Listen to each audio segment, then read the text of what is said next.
Okay, according to my point of view, the system is a secondary point. The main point or the most important thing is the role of peer reviewer. In every system, I think the role is to improve the quality and to validate the reliability of the methodology of the text.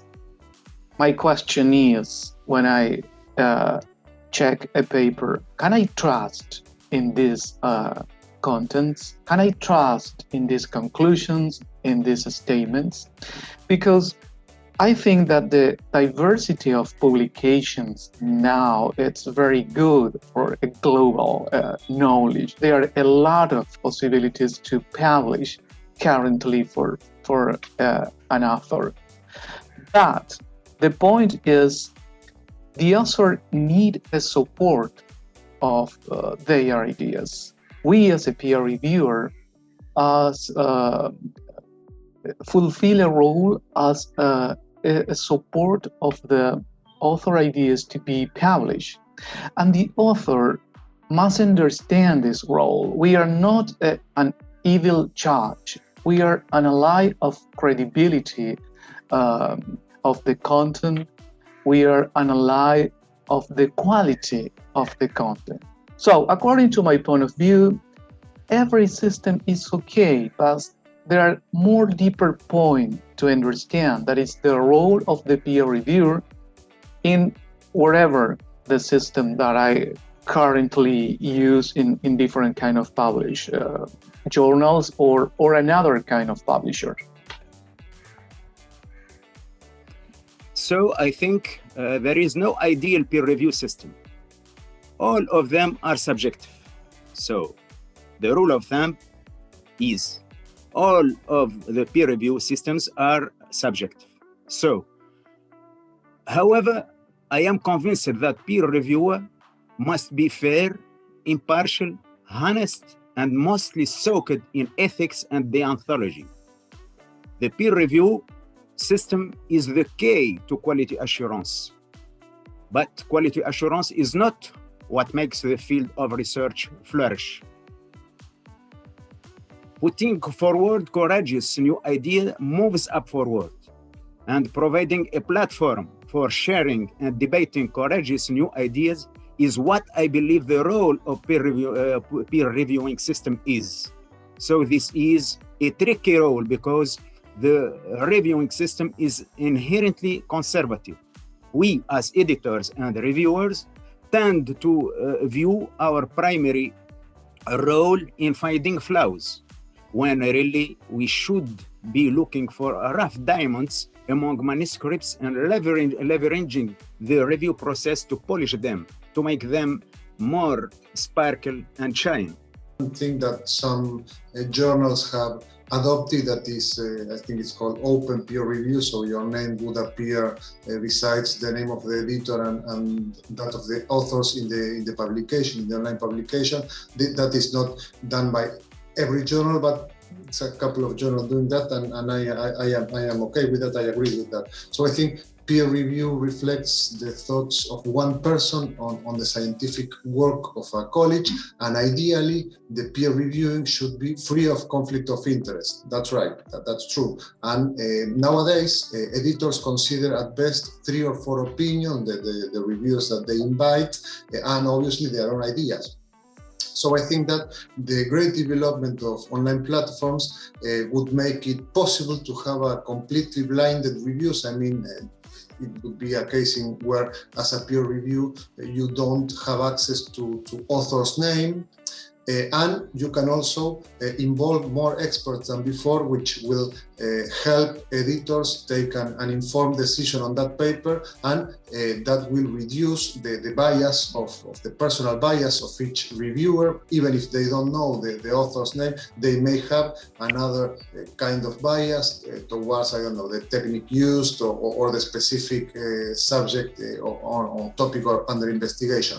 So I think more opinions and most importantly, blinded opinions would be a great advantage, and nowadays may be adopted by all journals. The ideal peer review situation is to have 2 reviewers review the manuscript before it gets published, so that you have a chance for either the book editor or the journal editor to have a comprehensive overview of possible responses to the manuscript.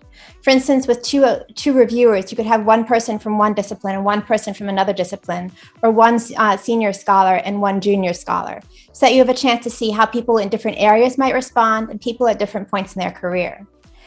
After that, it would be helpful if there could be one final review of the manuscript by one of those 2 reviewers before it gets published, to assure that the questions have been answered and to see if there are any other gaps.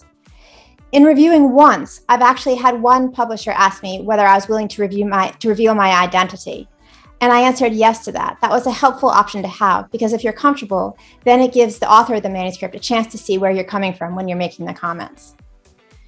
In response to the second question, how close we are to a standardized peer review system, as you indicated when you were listing off all the different versions of peer review that we have now, I would say that we're not really all that close to a standardized peer review system, because there are all these different systems, and also within these systems there are different variations. You can have variations in the number of reviewers. For instance, you could have 1 reviewer, or you could have 2 reviewers, and then some journals even have a 3rd reviewer come on board after the 2 reviewers have gone through to check whether their revisions have been put into practice.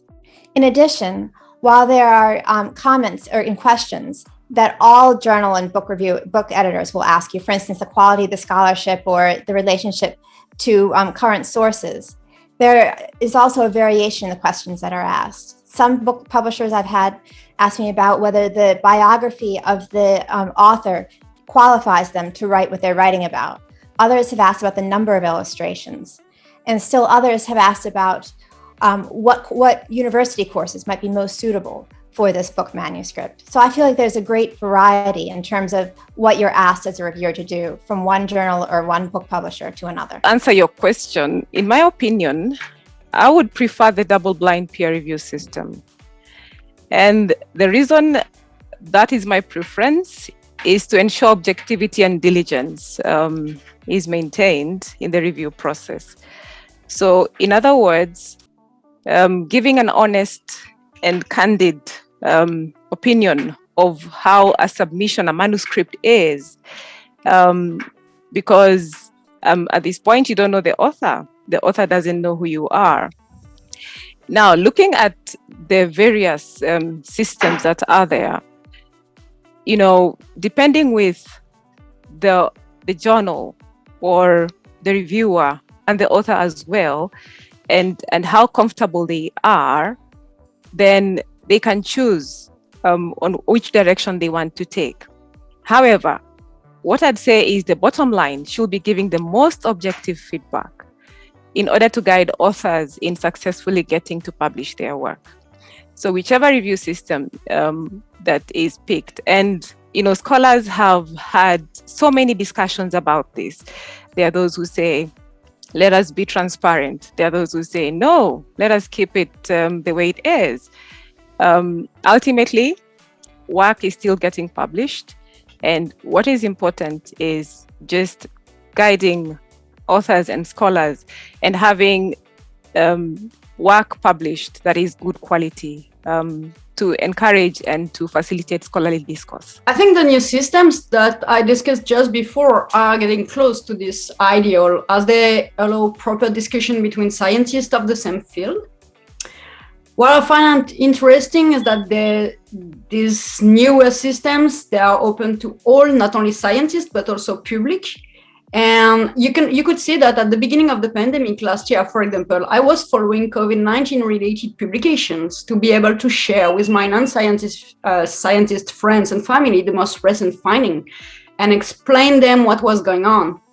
And virology is really not my field at first, and I did like seeing not only the early results that were obtained by the scientists in the field, but also the critics and the comments from other peers, and also like more naive questions that were asked by the public that were often being discussed and eventually brought some more research.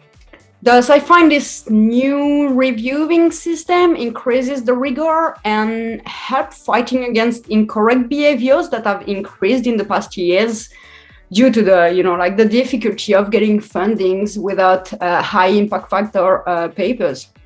But I think it still needs to be more broadly used and more open to the public. But I think we are getting there slowly.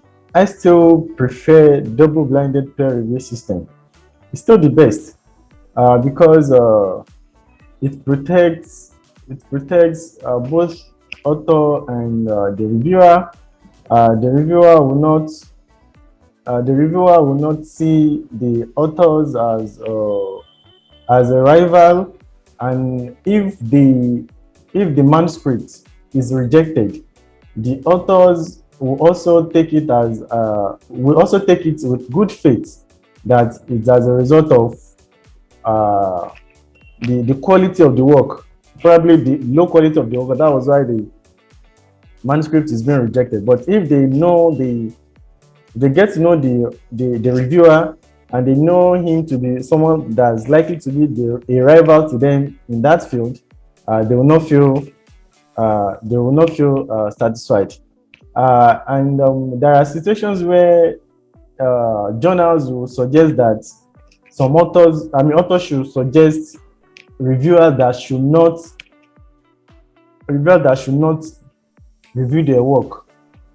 That's a way to ensure that works are not sabotaged, because it's possible they know that some researcher somewhere else could be their rival. Probably they're working on the same on similar projects. So as for me, I still prefer double-blinded peer review. If I submit paper, double-blinded peer review journals to journals that review by double-blinded, I feel so much okay.